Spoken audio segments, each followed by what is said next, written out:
Olá, pessoal! Vamos começar a partir de agora uma série de aulas envolvendo um dos temas mais interessantes da nossa química orgânica, que é justamente a isomeria. Ao pé da letra, se a gente for fazer uma análise, morfológica dessa palavra, a gente percebe que iso indica para a gente o quê? Mesmo, igual. Mero, meria, partes. Então, ao pé da letra, ela vai justamente caracterizar aqueles compostos que vão apresentar algum tipo de igualdade, mas, logicamente, compostos diferentes. Isso, se a gente fazer olhar um conceito hoje em dia científico da isomeria, vai bem por aí. Seria justamente o estudo dos compostos diferentes que vão apresentar a mesma fórmula molecular. Então, eu tenho uma estrutura base, uma fórmula molecular base, só que a partir dessa fórmula molecular eu poderei construir compostos diferentes. É bem interessante a gente prestar atenção que esse fenômeno ele está totalmente ligado à capacidade que o carbono tem de fazer ligações totalmente equivalentes. Um dos primeiros postulados do carbono dizia para a gente o quê?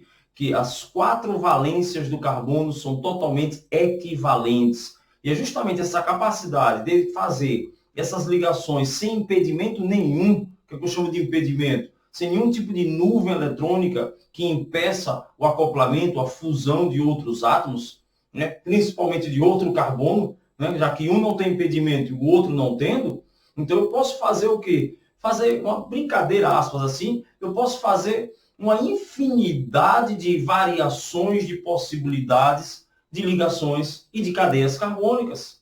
Então, essa capacidade linda, eu vou chamar aí de linda assim, que o carbono tem de fazer ligações múltiplas, pode fazer ligações simples, duplas, triplas, de poder se ligar com praticamente todos os átomos da minha tabela periódica, de fazer uma equivalência nas suas ligações, nas suas valências, é que vai dar justamente a possibilidade de o carbono ter compostos totalmente diferentes quanto às suas propriedades, mas originados da mesma fórmula molecular.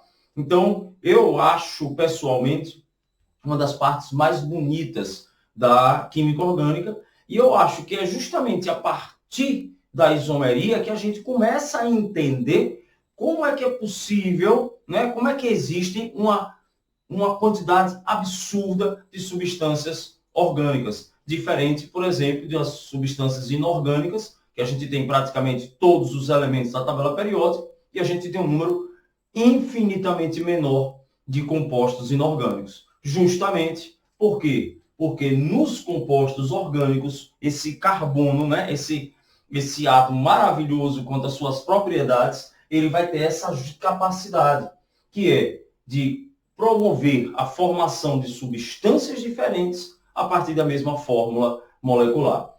Sem entrar ainda em detalhes, vamos lá, eu peguei uma fórmula aqui qualquer, peguei o C2H6O, que ela mostra justamente isso que a gente está discutindo. O C2H6O ele pode construir 2 compostos bem clássicos. O primeiro, ele pode construir o CH3, CH2OH, que a gente sabe que é um álcool, que é o álcool etílico, que a gente conhece ele como etanol. Que quando eu penso em etanol, a temperatura ambiente, eu sei que ele é um líquido, eu sei que o etanol faz ligação do tipo, ligação de hidrogênio entre eles. Eu sei que o etanol ele tem uma certa reatividade, a gente sabe que o etanol sofre oxidações, o etanol pode virar o ácido etanóico, ao oxidar. Então, são propriedades do etanol. E posso construir o CH3O CH3. A gente tem aqui um éter, o éter dimetílico ou metoximetano, O metoximetano. E esse metano-oximetano, ou éter dimetílico, a nomenclatura vulgar dele, ele já tem uma temperatura de ebulição de menos 23 graus Celsius. Ou seja, ele já é um gás à temperatura ambiente, praticamente não tem reatividade. Então percebam que com a mesma fórmula eu pude construir duas substâncias totalmente diferentes, com propriedades totalmente diferentes. Ligação de hidrogênio, de polo permanente, daí inclusive você tem um maior ponto de ebulição, ser líquido a temperatura ambiente, gasoso a temperatura ambiente, mas aqui ele não está preocupado com a propriedade. É entender que a partir de uma fórmula base, da mesma parte, eu posso construir substâncias com propriedades totalmente diferentes. Esse é o grande fenômeno, né, da isomeria. O que é interessante é que a isomeria surge na química, né, justamente quando se estava discutindo a divisão da existência de uma química inorgânica e da química orgânica.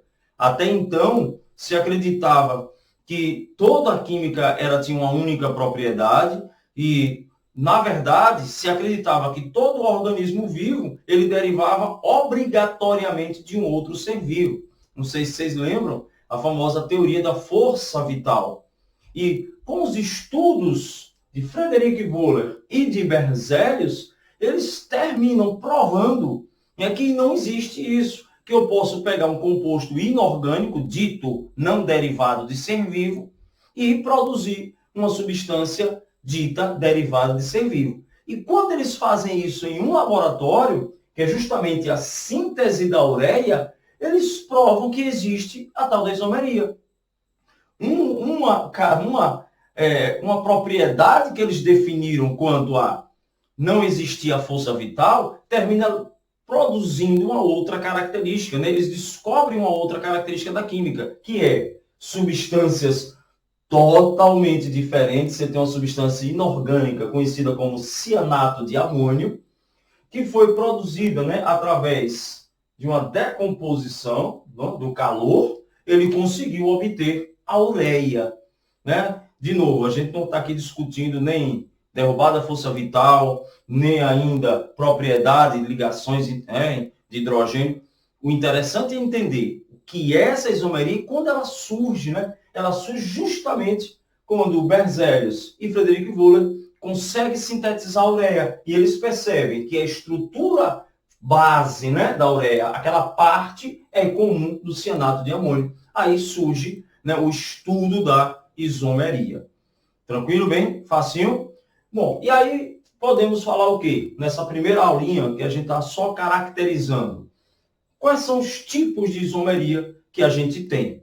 E aí a gente tem dois tipos bem distintos e bem visuais quanto às suas características. A primeira é a isomeria plana, ou também conhecida, importante lembrar, a isomeria constitucional.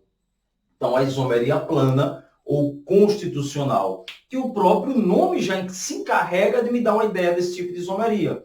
É lógico, a primeira coisa que eu tenho que botar na minha cabeça, se são isômeros, a mesma parte, a mesma fórmula molecular, entretanto, a visualização, a diferença entre as substâncias está ou se dará através de uma estrutura planar, através de um plano único, eu consigo perceber que essa substância é diferente dessa. Mas isso aí a gente vai ver, claro, nas próximas, né, videoaulas. Então, eu tenho uma estrutura plana, e aí, quando eu consigo visualizar planarmente a diferença entre esses compostos, eu consigo, então, dizer que eu tenho um isômero plano, de novo, também conhecido como isômero de constituição. E temos os casos mais interessantes, também os mais complexos do ponto de vista químico, que são os isômeros espaciais. O próprio nome já dá uma ideia, né? Aí eu já vou brincar, eu preciso já de um 3D, eu precisaria de um 3D na minha prova, claro que a gente não vai usar, a gente vai usar alguns artifícios para isso, mas eu precisaria de um 3D para conseguir provar que esses compostos são diferentes. Então eu teria uma isomeria espacial, ou também conhecida como estereoisomeria ou estereoisômeros. É um dos casos mais, assim, contundentes e clássicos dessa isomeria espacial, né, que depois a gente vai ver também em outra videoaula com calma, que se dividiria nas geométricas, o próprio nome diz, né? Geometria, o arranjo em 3D dessas partículas, desses átomos. E também temos uma isomeria muito bonita, que é a isomeria óptica, que, como o próprio nome diz, a diferença estaria em que? No comportamento dessa minha substância frente a uma luz, né? Frente a uma luz polarizada, como ela vai se comportar. E é justamente essa isomeria que nos traz uma das características, que inclusive já foi questão de vestibular, o próprio Enem já cobrou, que é uma substância, acho que a grande maioria de vocês já deve ter ouvido falar, que é a talidomida. A talidomida, na verdade, é uma mistura de duas substâncias que são diferentes pelo comportamento da luz. E na década de 50, 60, no caso, 1950, 1960, ela foi dada na maneira de mistura para pessoas que tinham enjoo. E aí o que acontecia? Mulheres grávidas tomavam para enjoo, só que não se sabia que aquela mistura, né, das duas substâncias que tinham comportamentos contrários perante a luz, fisiologicamente causavam, né, características opostas ou características diferentes, seriam opostas. Enquanto se dava para combater a ânsia de vômito, uma outra substância que estava dentro daquela mistura, ela provocava uma malformação nos fetos. E aí foi toda uma geração, né, para em torno de 12 mil crianças que nasceram com malformação fetal. Então, na verdade, só dei esse exemplo para mostrar como a isomeria é um campo vasto de estudo, desde as mais, aspas, simples, onde eu consigo perceber uma diferença baseado numa estrutura planar, até aquele tipo de substância que será diferenciado apenas pela capacidade de desviar a luz em lados opostos, né? Que a gente depois vai chamar aí de giro destro, ou giro levo, ou seja, ele girou para a direita ou girou para a esquerda. Assim, só para deixar assim, fechar essa aula com um impacto bem legal, se a gente pegar, por exemplo, vou colocar aqui, um hidrocarboneto, um alcano, com 20 carbonos, então, se eu tenho 20 carbonos, um alcano eu teria 42 hidrogênios. Então, se eu pegar uma estrutura, né, uma fórmula molecular de C20H42, se a gente fosse fazer todas as estruturas isoméricas dessa única fórmula, eu coloquei uma de um hidrocarboneto que é aberto e que é saturado. Eu poderia ter colocado C19, eu poderia ter colocado 18, 21, eu poderia ter colocado C20H40, ou seja, já teria um alceno ou um cicloalcano. Coloquei uma fórmula. Essa fórmula me dará, né, nos dará aproximadamente 366.600 compostos diferentes. Quem ia gostar disso são os matemáticos, né? De achar essas proporções possíveis de cada fórmula. É lógico que a gente não está aqui para isso. A gente está aqui apenas para entender que esse campo da isomeria ele é vasto do ponto de vista químico e vasto, logicamente, do ponto de vista dos vestibulares. É questão praticamente garantida. A gente não pode garantir nada, a não ser que tenha prova, né, de química, mas é uma questão que praticamente todo vestibular, todo ano, vem caindo nas provas de vestibulares. Ok? Essa foi só a nossa primeira videoaula para que a gente possa entender o que é esse fenômeno bonito da isomeria. A partir da próxima aula agora, a gente vai estudar cada tipo de isomeria, começando pela isomeria plana e as suas classificações. Depois nós vamos para a isomeria espacial e as suas classificações e caracterizações. Ok? Grande abraço, amores, e até a próxima, né? Continue assistindo aí nossas videoaulas para deixar o assunto belezinha. Um abração.